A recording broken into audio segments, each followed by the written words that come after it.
Welcome to another episode of Rights for Women. I'm actually recording this introduction at Charlotte's Pass in beautiful Arlberg Lodge, where my husband and I and the fabulous Penelope Janu and her husband have come away for a lovely weekend away in the snow. So if you hear a little bit of background noise as I'm doing the intro, that is why. There's little people running around the corridors. Not my little people, but some little people out there making background noise, but I will forge on. So this week's episode is a new release feature author episode with guest host Cassie Hamer chatting to Minnie Darke about her latest release, With Love from Wish & Co.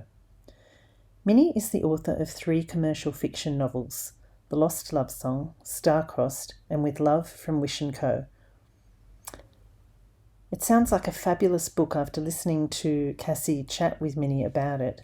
So I'll give you a little bit of an idea of what the book's about. At Wish & Co., a boutique offering a bespoke gift-buying service, Marnie Fairchild has a reputation for finding the perfect gift that will melt any recipient's heart. Her talents have even caught the attention of wealthy entrepreneur Brian Charlesworth, who relies on her exclusively to buy gifts for his family, his wife, and also his mistress. One September day on the wrapping table at Wish & Co. are 2 parcels, one containing a perfect 40th anniversary gift, the other an exquisite birthday present. What could possibly go wrong? Minnie Darke is the alter ego of literary author Danielle Wood. In this fabulous chat, Cassie asks Minnie about her new release, her writing process, the whole science and research that she's done around this idea of gift giving, and what it's like to have a dual identity as a writer. Minnie/Danielle has a really interesting take on how to use an alter ego to connect to the voice of your story, and I found that part of the chat particularly fascinating.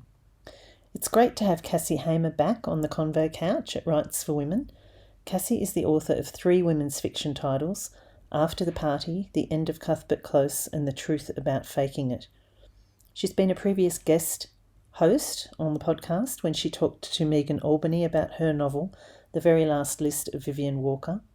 And of course, she's also been a guest in a recent episode where we talked about writing in multiple viewpoints in her latest novel. So grab a cuppa and enjoy this chat with Cassie and Minnie. And don't forget, if you do enjoy it or any of the episodes you listen to, it'd be great if you could take a few minutes to write a review wherever it is that you listen to your podcasts, so that others can find the episode and find the backlist of Rights for Women. And just a little heads up on coming weeks, if you tune in next week, I'll be chatting to Sophie Green about her latest release, The Bellbird River Country Choir, and watch out in future weeks for a special chat between Rachel Johns and fabulous Canadian author, bestseller Maisie Yates, who's going to talk about 13 things she's learnt about writing over the course of her amazing career. But right now, join Cassie and Minnie Darke on the Rights for Women Convo Couch. It's such a pleasure to welcome Minnie Darke to the Rights for Women podcast today. We're going to be talking about her lovely new release, With Love from Wish & Co. Minnie, congratulations on the book. How are you feeling as it's about to be launched into the world? It's always a strange moment when a book is about to actually arrive with readers because, as you would know, Cassie, we've already been through quite a long process with the book and it feels like something we might have done a while ago. So there are ways in which I have to circle back to an earlier version of myself to be ready to talk to readers about it. It's probably the version of yourself about 2 years ago. The main character in this book is Marnie Fairchild, and she is a bespoke gift buyer. And I'm wondering, how did Marnie first come to you? Is she based on someone or is she a figment totally of your imagination? I'm quite clear about how Marnie came into being. There was a time quite a few years ago when I was really struggling with the demands of my day job because, like most writers, I have had various day jobs over the years and the demands were all seeming a bit too much. And I was thinking, I need a different kind of day job. And my imagination got to work on this, I think, and came up with all kinds of crazy ideas. And one of the ones I really loved, even though it was probably incredibly impractical, was the idea of becoming a personal gift buyer. And I thought, wouldn't it be a great job to get wealthy people, probably wealthy men, I thought, to employ me to come up with gifts for all the people in their lives, the women in their lives, their children, their siblings, their godchildren, their friends, all the people that men often struggle to find gifts for. I thought that would be a great job. Of course, I never did become a professional gift buyer. Instead, I invented Marnie and got her to do it for me. Now, Marnie is very good at what she does, but the book really takes off when she makes a big mistake. So can you tell us about that? I can. So Marnie has a particularly good client. His name is Brian Charlesworth. He pays her a lot of money to just take gifts out of his life. He loves having this set and forget mechanism. The way Marnie operates is that she effectively stalks people on social media and in whatever way she can to work out what would be the perfect gifts for the people in her client's life. So there comes a particular day when she's preparing a gift for Brian's wife for their 40th wedding anniversary, and preparing a gift for Brian's lover, who is celebrating her 65th birthday. And these two occasions are happening on the same day. 2 boxes, same size, same shape, completely different contents for completely different women. What could possibly go? Of course, the parcels do get mixed up. And the reason that Marnie makes this mistake is she has for a very long time had her eye on moving her business into this beautiful old heritage building. It's very damaged from a fire. It's really dilapidated, but it used to belong to her grandfather, who was a well-known businessman. And so she finds out on this particular day there might be an opportunity to buy the property. And she's so excited, she takes her eye off the ball with the Charlesworth gifts. And before you know it, you've got one hell of a mix-up on your hands. It is one hell of a mix-up. That scene where Brian's wife opens the gift was just excruciating. What do you like as a gift buyer? I'm very bad at it, so I'm curious to know what you're like and what is the secret to being a good gift buyer? I actually take enormous pleasure in buying gifts and often in making them. I knit and sew and do various things like that. And one of my big problems in life is that I often come up with ideas that are really outside the scope of the time I have available. So I'm a person who can find myself sitting up until 1 o'clock in the morning knitting leg warmers for somebody because I can just see that what they really need is this pair of leg warmers in this particular color, but then their birthdays come around too fast. And so basically in writing and in life, I have probably more ideas than I can keep up with, but I try to keep up. I love buying gifts. And in writing this book, I've thought an awful lot about them. So I looked into the sociology of gift buying, and gifts go really deep into the human psyche and even in the animal kingdom. So there are various kinds of animals. Our closest primate relatives have a kind of gift economy. And when we give gifts, what we're doing is we are cementing the bonds of our relationships. So even though giving gifts can seem quite frivolous, actually we're doing something quite intrinsic to ourselves as human beings. We are firming up those bonds that help us exist in a social world and exist with each other.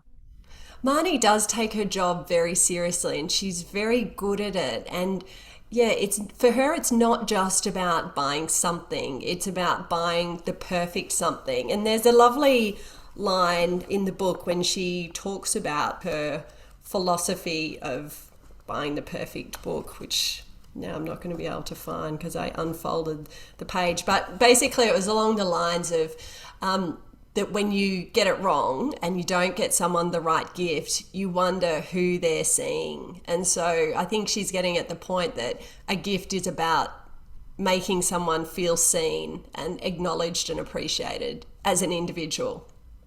Absolutely. And a really lovely review of the book in Publishers Weekly in the US made that point exactly, that in the end, this is a book about the gift of being seen. And one of the ways we tell people, I see you for exactly who you are, is when we're able to give them a great gift. I just found this quote that you might be interested in from a French magazine. And this is by a sociologist called Jean-Claude Kaufmann. And he says, the beautiful gift has 3 features. First, this is obvious, but should be said, it is beautiful, sophisticated, and its revelation aims to stun and surprise. Then, and this is far more difficult, it reflects the secret desires of the receiver. The gift that creates the strongest sense of wonder and surprise is the one the receiver would have liked to buy themselves, but had not thought of. And then the final thing is the astonishment, surprise, and shared intimacy of gift giving creates a magical moment that pulls you away from your daily routine. Oh my gosh, that is a really high bar to set, because my husband recently had a birthday and I gave him a couple of sloppy joes and some undies, and I don't think that meets any of that criteria. Like, Minnie, what should I have given him? Something, gosh, I don't even know what would fit that. I do find that husbands are potentially the hardest to buy for, because almost you're so intimate with what you know of them and you know what they've got, what they need. And I'm big on giving gifts that are practical and will be used. And I'm just wondering, what do you get for that kind of person? That's really hard. I've come around to thinking that maybe experiences are better than actual physical gifts sometimes, but where do you stand on that? I think experiences are wonderful gifts because they build that bank of memories. So if we're looking at creating bonds, those memories are really important. But just to go back to your story about the pullover and the undies, if we go right back to bonobos and chimpanzees giving gifts, one of the things they're trying to do is to make, it's often their mate that they're giving presents to, they're trying to make their life easier by giving them something very practical. So actually right back there in the core of gift giving was survival. You were trying to give your husband more clothing to keep him warm and keep him alive. So you're a good bonobo, mate. Win-win. I was just sick of looking at the holes in his undies, quite frankly, and he wouldn't go to the shops to buy them. So what I did save him was a trip to the shop. So I think that's possibly the real gift in all of that. But it's interesting in this book, one thing that you do tease out quite a bit is the ethics of employing someone else to buy gifts on your behalf. And that's something that becomes a big issue for Marnie and her love interest, Luke, who just happens to be Brian's son. So where, I'm wondering, do you stand on that? Is that like deeply intimate personal things something that can be outsourced? I'm really not sure where I stand on it, to be honest, Cassie. I had an enormous amount of fun getting Marnie and Luke to argue about it. Marnie is straightforwardly a businesswoman at the beginning of the book. She is a bit of a lone wolf. She comes from a well-known business family, but her father is the black sheep of that family. So she's not really part of the fold, but she wants to make her mark in the business world. She's ambitious. And so I think it's fair to say she hasn't thought a lot about the ethics. She's thought more about, how do I get ahead? How do I take care of myself? How do I create security for myself and my business? And a lot of us in this day and age are familiar with, life is tough sometimes. We are trying to put a roof over our head, feed our children, do all of those sorts of things. And we might not always stop to think about the deeper questions about what we do and why. So I think she hasn't thought a lot about it. But then when she messes up with the Charlesworth gifts and all of a sudden Brian Charlesworth is incredibly angry with her, she's drawn into that family and she meets Luke, Brian's son, and he is very different from Brian. So while Brian feels like money can solve everything, you can just throw cash at a situation and fix it, Luke is much more heart-centered and much more ethical.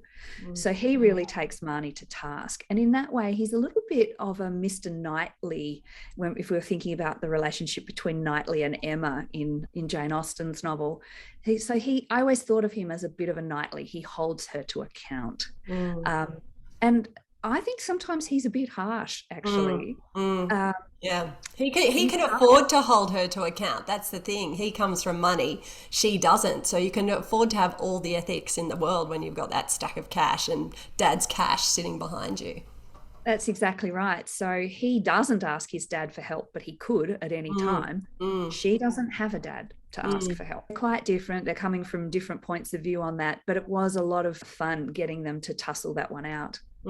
Yeah, there was some great conflict on the page in those scenes, I found, and I could really see that you as the author were tussling with that idea. And I just want to talk to you now a bit about the writing process for this book. Each book has a life of its own. They're all hard to write, but I'm wondering, where does this one sit on the scale of toughness? This is where I get to make a decision about how much of my life I want to put out there into the world, but I think it's important to be truthful, so I will do that. I wrote this book during a time when I had some really difficult times in my family. So I had someone in my family suffering with mental illness, and that was really challenging. And I'm pleased to say we're all in a much better space now, but we went through a lot during that time. So writing this book, which was it's essentially a romantic comedy, was sometimes really hard to do when my life was anything but a romantic comedy. So I think this book became my doorway into another world, another place that was a bit nicer to be than my life was at the time I was writing it. The book is set in a place called Alexandria Park, and that's where my first novel, Star-Crossed, was set. And so I actually made that decision quite deliberately a little way into the writing process. I hadn't known I was going to do that. But when I was struggling a bit with my life, I thought, I think I need to build myself a Narnian wardrobe door so I can step back into Alexandria Park, which is a place where I was always very happy. And it's an Australian city that I think is the unholy love child of Melbourne, Hobart and Perth. And it's a little bit more airbrushed than reality. It's quite a whimsical place. I think it's quite a beautiful place. I don't think people have as many struggles in Alexandria Park as they do in the real world. One of the things I am proudest of with this novel is that I managed to write it at a really hard time personally.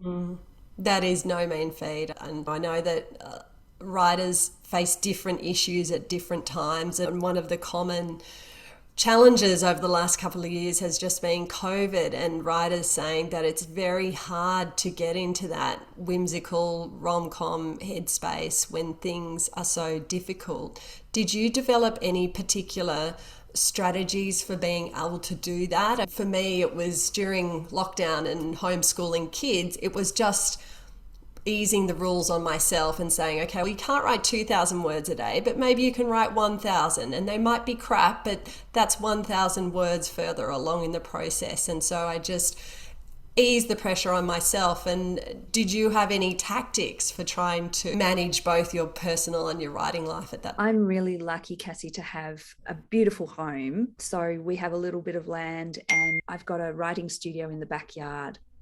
And it's a bespoke timber caravan. If we were still in the world where we could use the expression gypsy caravan without offending anybody, that's how I would describe it, but I have no wish to offend anyone. So that might give people a little bit of a picture of it, though. It has a curved roof and slightly angled sides.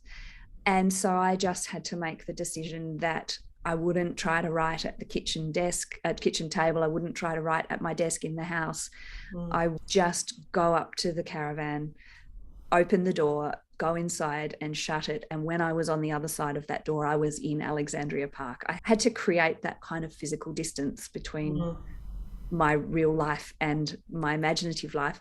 Of course, that barrier didn't always hold. I had to have a phone available for emergencies and things. So there were times where I didn't get to stay there, but I tried as hard as I could to maintain the fiction that I had really stepped into another place. Quite a feat of mental gymnastics in a way, but I have also heard of this strategy for people who suffer from anxiety, for instance, that you can set aside 20 minutes of worry time per day, and so you use that time to worry, and then after that close the door mentally on that and try and move on. But hard, easier said than done. So I'm just wondering, what would an average writing day look like for you? Are you still doing the day job, or is being an author now the full-time gig at the moment? What does writing life look like for you? My life is very full. It's a little bit too full, probably. And that's my fault for liking too many things and allowing too many things in. I'm not very good at being restrained. I teach 2 days a week at the university in Tasmania. So I have writing students, and I really enjoy teaching and I enjoy the interaction with my students. And I write a column for the local paper here.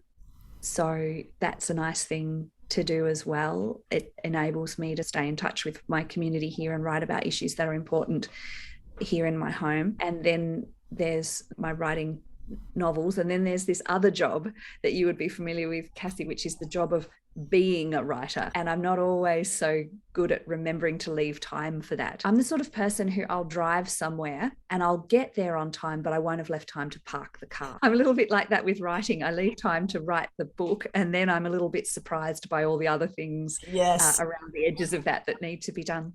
That extra 10% that's just never quite there. When you walk into your caravan and you sit down, what are the processes that you go through? Do you have any habits? Are you a word count person? Do you just let it come? How do you behave in the caravan? I have developed a process over the years, and it's one I've come to rely on. I think I learned it from the days when I was a journalist. So when you're a journalist, you go out and you gather your information, you gather your interviews, you gather what you need to know, and then you sit down at your desk and you're going to have to write the column centimetres that day. You can't choose that you don't feel like it. You've got to do the writing. And so that was great training for me. And one of the things I learned to do if I felt like I'd hit a block was to say, okay, what do you know about what goes into this story? Do you know the end, for example? Or do you know that this one wonderful quotation has to go in there somewhere in the middle? Or do you know how you want to begin? So I always start with the bit that I already know. I know this has to happen, or I know this is going to happen. So let's start with the chunk I can envisage. So I'm a lot better off when I feel like I know what I'm doing. For me, the thing that turns into a major block is when I don't know how to do something. And then that fear of, I don't know what I'm doing, I don't know how to do this, overwhelms me. It's a bit like that old thing about trying to eat an elephant in one gulp. You can only nibble at the elephant. So you can only eat an elephant in very small bites. So you've got to go looking for the kind of soft, palatable bits that you can start with, and then you will gradually eat the entire elephant. So does that look like plotting to you, or is that just sitting down at the start of the day and saying to yourself, okay, I'm going to write the scene where Suzanne opens the gift and I'm going to have her start off being in a great mood, and then by the end of it she's crushed and devastated and thinks the marriage is over, and these are the little points I'm going to hit along the way? Is that something you would put down in point form, or is it just something that's sitting in your head? The great questions, Cassie. It's like you watching me work. So once I've decided, okay, I know this scene has to happen. I know there has to be a scene where Suzanne opens the wrong gift. Okay, so let's start with that. What can I imagine? And then just before I do that dot point thing that you're talking about, I try to watch the scene on video behind my eyelids. Yeah. So I will sit in my chair, close my eyes, and literally watch the scene unfold as if I'm a camera. And what goes on inside my head is quite filmic. It will do the kind of close-ups and the big pan out for me. So I'll see the look on Suzanne's face, but I'll also see the painting on the wall and what's out the window. And all of that detail's not going to go into the scene, but I can look around it. Do you remember those magic eye pictures? Yes, where you put like a telescope and it changes. It's a kaleidoscope sort of thing, yeah. Yeah, so when you first look at it, all these coloured dots on the page, but when you can get your focal length, you fall into the picture and you can see the three-dimensional shape inside it. And once you've seen the three-dimensional shape inside, it's as if then you can start to look around. You can almost move your gaze without having to worry so much about where your focal point is. And I feel like there's a moment where I fall into my fiction and I can actually look around that world without so much concentration. I guess that's the flow state. I guess that's where we want to be. So writing is a lot harder when you are really forcing yourself to invent. Yes. And it's a lot easier when you're in that flow state and the invention is happening for you at some more subconscious, imaginative level. So it sounds like you're almost transcribing what you've seen before you've sat down to write. And in that visualizing, are the characters speaking? Someone asked me this question recently. They asked me, do your characters become so real they talk to you? And I thought long and hard about that question, because I do have friends who are writers who do feel that their characters talk to them. My characters, I don't think I exist for them. So they don't talk to me because I'm not in their world. So they talk to each other and they talk to themselves. So I just see myself as a professional eavesdropper with very privileged access to each of those characters. It's so interesting. That's such a great way to describe it. So you're not too focused on how many words. Oh, no, you did mention that you're very practical about it. So will you set yourself a word limit for the day, or will you just say, okay, I'm going to write this scene? It doesn't matter if it's 500 or 2,000 words. I have a feeling now, I've been writing for long enough that I have a feeling for how long a scene is going to be. Yeah. And I'm usually pretty pleased with myself if I write a scene in a day. It might not be finished, but I'm pretty happy if I finish a scene in a day. So that might mean that one day I'll write quite a short scene and then I get the afternoon off to walk my dog or whatever. And other days I'll tackle a really big scene. Okay. And sometimes I don't get nearly as far as I had hoped and I have to come back at it again tomorrow. Sometimes I hit a dead end and the scene I wrote just doesn't work and I was wrong. That scene doesn't fit. It's the wrong one to tell. I need to tell a different scene from these characters' lives. And the sad thing about being a writer is that you often aren't going to find that out until you've made the error. Or it's not actually an error, is it? Until you've done that exploration. So before you sit down to write the entire book, will you have a sense of the major scenes and the major turning points, or will you have a sense of every single scene that needs to happen? Yeah. I have a sense of the big shape of the novel, but this is something I tell my students at university. There are things you will never know until you are actually writing. You can visualize the way I do. You can plot and plan, but there are sentences that will never come out of you, ideas that will never bubble up to the surface until your fingers are on the keyboard and all the pen is in your hand, and then you make new discoveries. So I think you have to be very pliable as a writer. Perhaps there are other writers out there who can make it work in a more rigid framework, but I need to be quite bendy so that if something completely new comes at me, I can respond to that. I did read a quote somewhere which comes from the Pantsers manual, which says, "Book will tell you how to write it if you listen carefully to it." Wow. Gosh, that is lovely. Now, I'm finding myself occasionally stumbling over your name because you've written this book under the name Minnie Darke, but you started your career in writing under would we call it your real name or your legal name of Danielle? I'm not quite sure. It's my everyday name. It's the name my parents gave me. So most days of the week I'm Danielle Wood, but I'm not always. Sometimes I'm Minnie Darke. Okay. I really want to explore this because it's very interesting, and there are a lot of writers out there who write under what they call a pen name. But I was so interested to read an article that you wrote in which you explain that to you it's more than just a pen name or a nom de plume. It's really an alter ego. It's a persona that you inhabit, and it affects the very writing process. So I'm just wondering if you can elaborate a bit more on that. I think that when you're a writer, one of the things that you do is inhabit multiple worlds. So sometimes people say to me, how can you hold all of those characters and all of those events in your head? And I say to them, you think about it. You think about how big your life actually is, your family members and their friends and your family tree. And actually, you've got a huge amount of people in your lives. Writers are just like that, except they're doing it on multiple planes at once.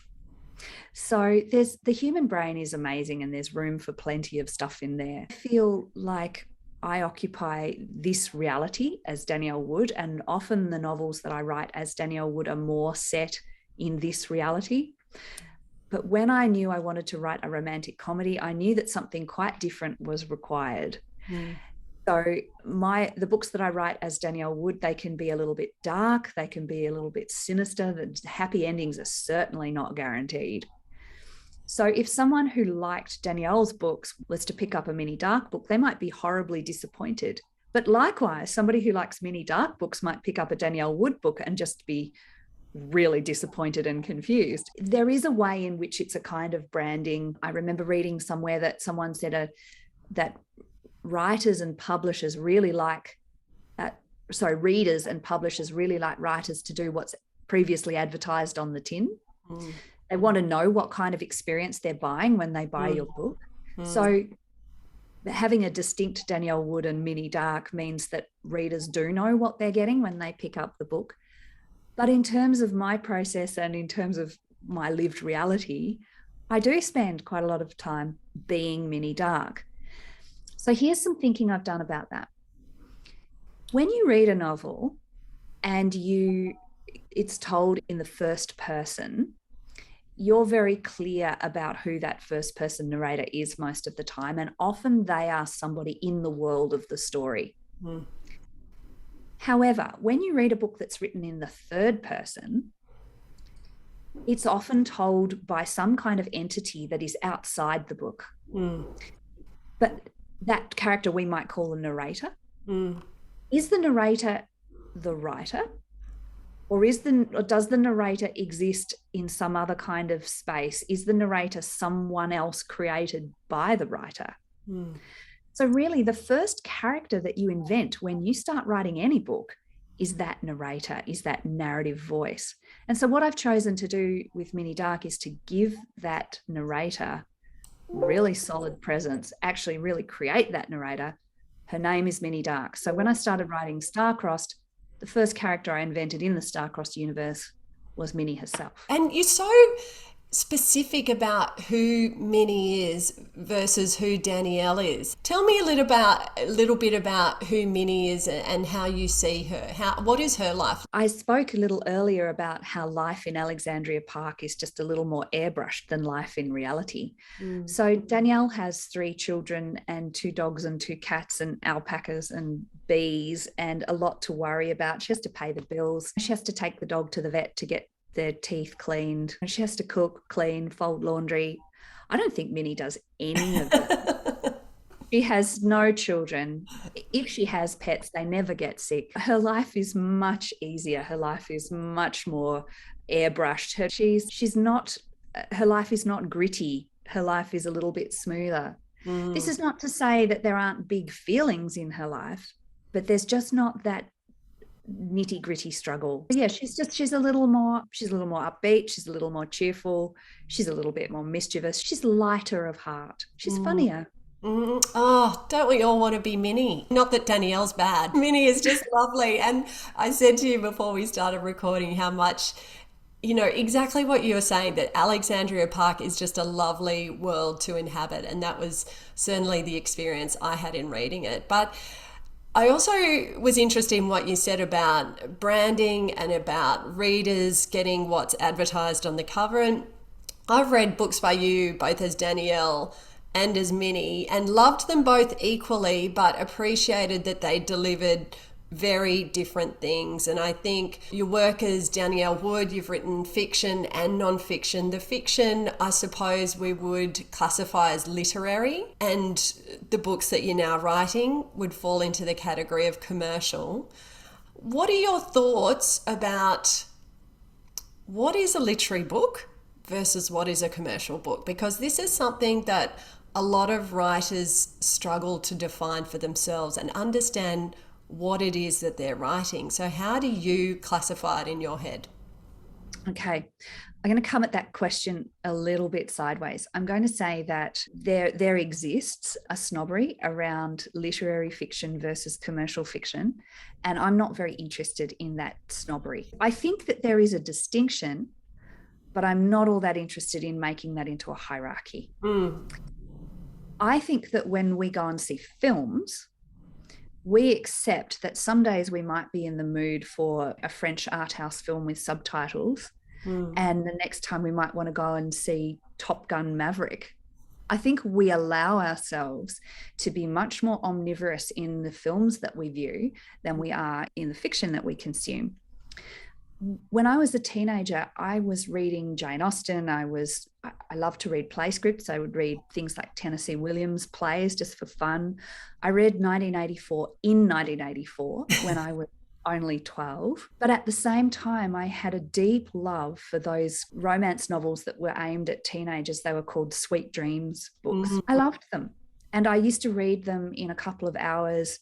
They provided me with comfort. They were predictable. They were joyful. And as a teenager, I hadn't yet really consumed that idea that there was a hierarchy between the kind of literary fiction I was reading and the commercial fiction I was reading. So I didn't grow up with snobbery about it, but then I developed it at high school and at university. And so when I became a writer, I defaulted to writing literary fiction, which comes with its challenges. But there was a corner of my heart that really loves more commercial fiction. I do know that there are some literary writers who every now and then think, maybe I should just dash off a commercial novel to make some money. What I have learned about moving into the commercial sphere, and I've also written for children. So I've written literary fiction for adults, fiction for children, commercial fiction for adults, and nonfiction. There is no easy book. Yeah. The easiest is the nonfiction for me, but every work of fiction will take everything you've got. So whether you're writing as Minnie Darke in a commercial context or whether you're writing as Danielle Wood in a more literary context, you are still giving that book your heart, soul, lungs, liver on a plate. It doesn't make any difference. It's still going to take everything. I think the difference, though, here's a thing I learned along the way. Literary fiction is where you're creating something that's never existed before. So imagine for a minute that you're a dress designer. Writing literary fiction is like somebody said to you, make me an evening frock. And that's the brief. Make me an evening frock. So you have no parameters about the fabric, the shape, the cut, the color, anything. You've got the whole world to make anything you want. You're making a whole new thing. And part of the point of literary fiction is writing something that has never existed before. But when you're writing commercial fiction, your client comes to you with a very specific brief and they say, make me a knee-length red satin cocktail frock with a sweetheart neckline and puff sleeves, but make it like a knee-length red satin cocktail frock with sweetheart neckline and puff sleeves that no one has ever seen before. I love that. It is so true. We want same but different. Exactly. So that's hard, right? So thinking that you're going to dash off a commercial novel, books are hard work for if you're serious about it. I remember reading advice to Mills and Boon novelists, and one of the key bits of advice was you must read and love Mills and Boon novels. You can't do this as a cynical enterprise. And I thought, I bet that's not true. I bet you can do it as a cynical enterprise. Now I'm not so sure. Now I think you have to believe in what you're doing. You have to do it with your heart and soul. I remember I had a uni lecturer who said something that's always stayed with me. And she said, there's room for excellence in any genre. And I think that's so true. It doesn't matter whether you're writing commercial or literary, to be the best of the best in either sphere is just as difficult. It absolutely is really important. And in fact, one of the biggest influences on both Danielle and Minnie as writers is a TV program that I watched obsessively in my late teens and early 20s, which was called The Storyteller. And John Hurt played the storyteller, and he had a Jim Henson dog at his feet, and he retold fairy tales. I basically know the scripts of those 9 episodes by heart. So that inculcated in me a deep love of fairy tale. But there's one scene where John Hurt has been brought before the king, and he's going to be thrown in the dungeon unless he can get himself out of this terrible situation that he's in. And so he decides to pitch himself to the king and say, well, look, I'm the storyteller. And he says, I am not domestic. I am a luxury and therefore essential.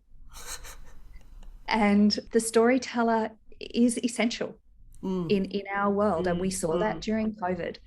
So when we see arts funding being slashed left and centre and people not being funded to make theatre or make music or make stories or make books, we have to remember where we turned in those days when we were shut in our homes. We turned to storytellers.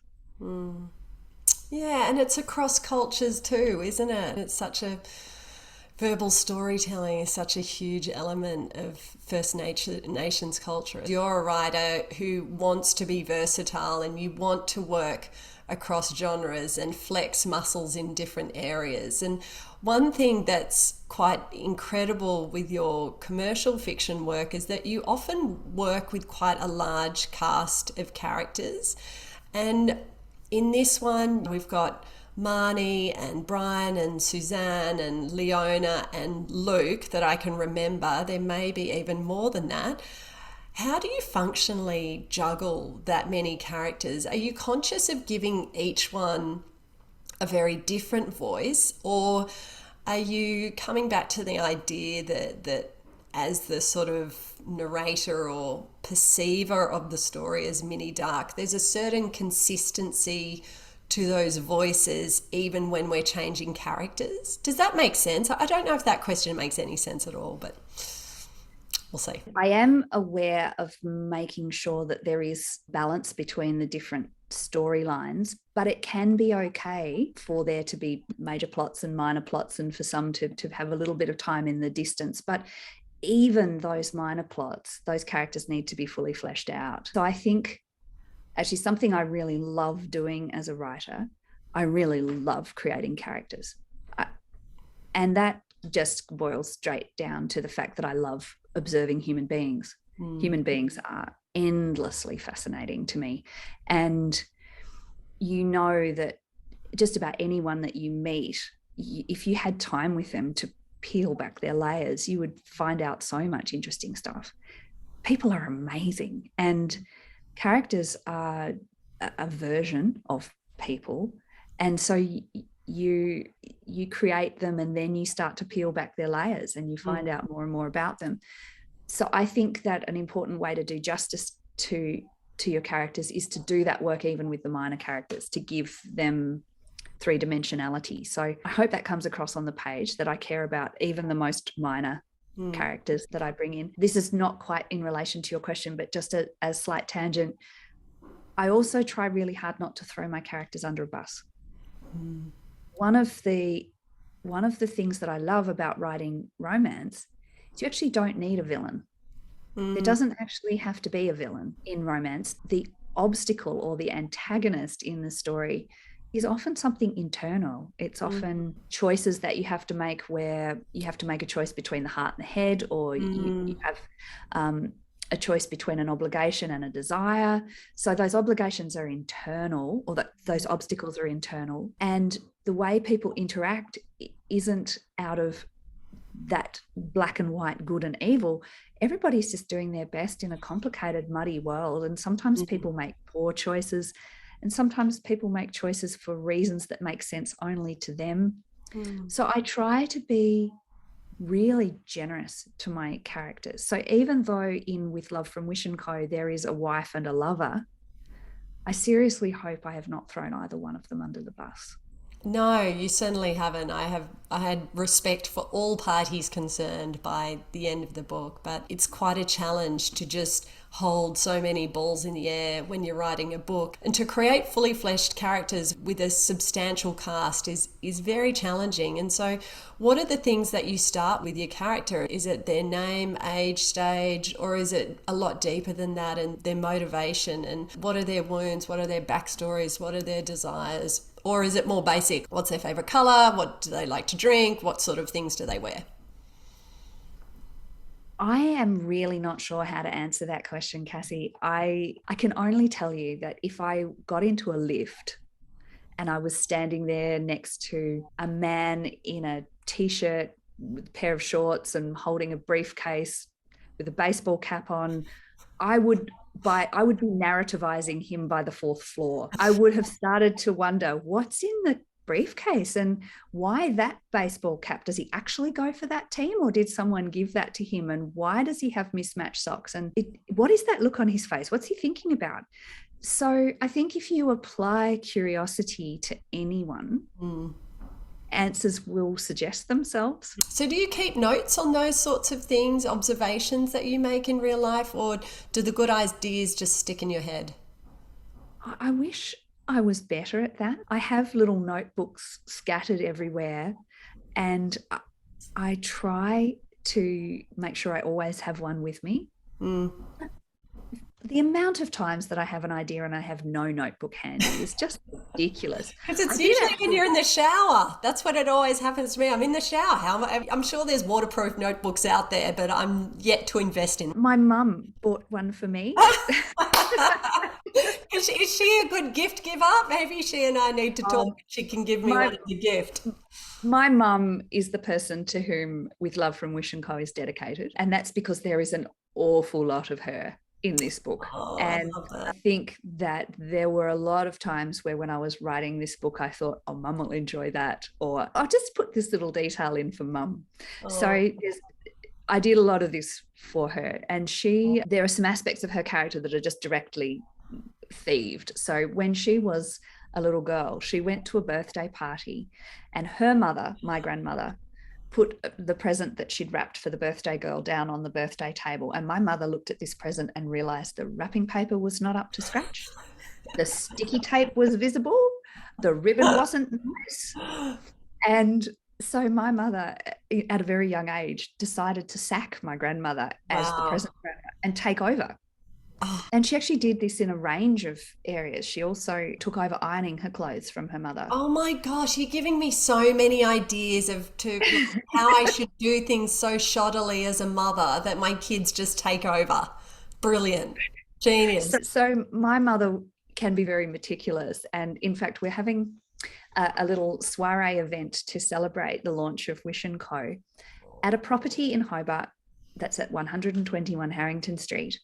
And it is the building that Marnie in the book, that was a good Freudian slip, wasn't it? That Marnie in the book desires to buy.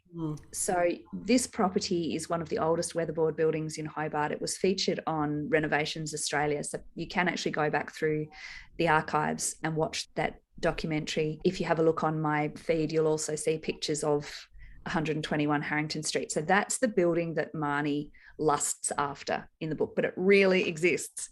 And the people who own it have been so very kind as to let me have a little soiree event in their front room. So just 25 people are going to get together for champagne, cupcakes, and a book reading in that book, which is one of the key locations of the novel. And I saw mention of wrapping paper as well, because I saw an advertisement, a Facebook post about that event. Did I see that correctly? Is someone going to be wrapping these books perfectly?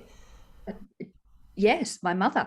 Oh my goodness. Why don't I live in Tasmania? This is not fair. I do love a perfectly wrapped gift, and I'm not a champion at it. So that would be worth it. It's all about the double-sided sticky tape. Oh, I don't have it. I'll have to get to Officeworks. Okay. Sticky tape doesn't show, not on a Wish & Co present. Okay, good to know. Now, I'm conscious that we're running out of time. So just finally, what's next for both for Minnie and for Danielle? Minnie and Danielle are going to hold hands a little bit for the next little while, because while they're working on very different books, there are also some commonalities. So Danielle is working on a novel about Lake Pedder. And Lake Pedder, of course, is the jewel of the Southwest Wilderness in Tasmania. It was drowned in 1972 as part of a hydroelectric scheme. The true lake lies underneath a massive impoundment. And there's been an environmental campaign for about 60 years now. It was first to save the lake, and then since it drowned, to restore it. Because this is the 50th anniversary this year of the inundation, there's a lot of energy around the lake. Now, Danielle was born in 1972 while the lake was drowning. It's a really important story to me. So Danielle is writing this novel about Lake Pedder. So environmental activism is a really important idea there. And I'll just say that Minnie Darke's next novel is also going to have a little environmental focus.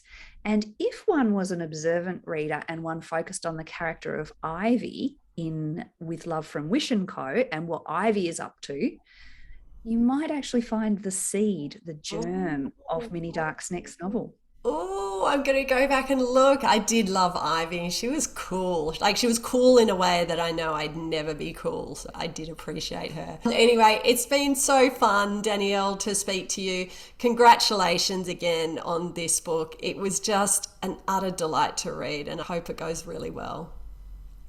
Thank you so much, Cassie. Thank you for your great questions. And yes, it has been a pleasure.